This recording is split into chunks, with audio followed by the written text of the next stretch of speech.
अवैया 20 जून के जगन्नाथ रथ यात्रा की तैयारी लगभग पूरा हो गई है। मंदिर समिति डाहर ले बताई गई है कि 20 जून के जगन्नाथ यात्रा में बड़े बड़े अतिथि मन ला आमंत्रित करे गए है। एमा छत्तीसगढ़ के राज्यपाल, मुख्यमंत्री के संगे संग कतकोन मंत्री, सांसद, विधायक और बड़े अधिकारी मन ला घलो आमंत्रित करे गए है। मंदिर समिति के अधिकारी मन बताइन कि विशेष पूजा अर्चना के बाद महाप्रसाद के वितरण होही। एकर बाद अतिथि मन डाहर ले रथ ला खींच के मंदिर परिसर ले बाहर निकाले के रस्म अदा करे जाही और छेरा पहरा के रस्म घलो होही, जेमा की सोना के झाड़ू ले रथ यात्रा के आगू के रद्दा ला बुहारे जाथे। 20 जून के जगन्नाथ महाप्रभु की रथ यात्रा के बाद 28 जून के बहुड़ा यात्रा घलो हुई। ये जम्मो दोनों पर्व के तैयारी जोर शोर ले चलत है और अंतिम रूप घलो दिए जाते। 20 जून को रथ यात्रा महोत्सव है।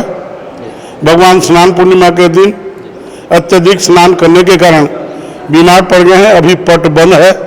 20 जून को रथ यात्रा में प्रदेश के संरक्षक महामहिम राज्यपाल महोदय, माननीय मुख्यमंत्री महोदय, विधानसभा अध्यक्ष, चीफ जस्टिस छत्तीसगढ़ एवं मंत्रिमंडल के सभी सदस्यों को, सांसदों को, विधायकों को, जनप्रतिनिधियों को, महापौर साहब को निमंत्रित किया गया है। अधिक से अधिक संख्या में लोग आए, यही प्रार्थना है।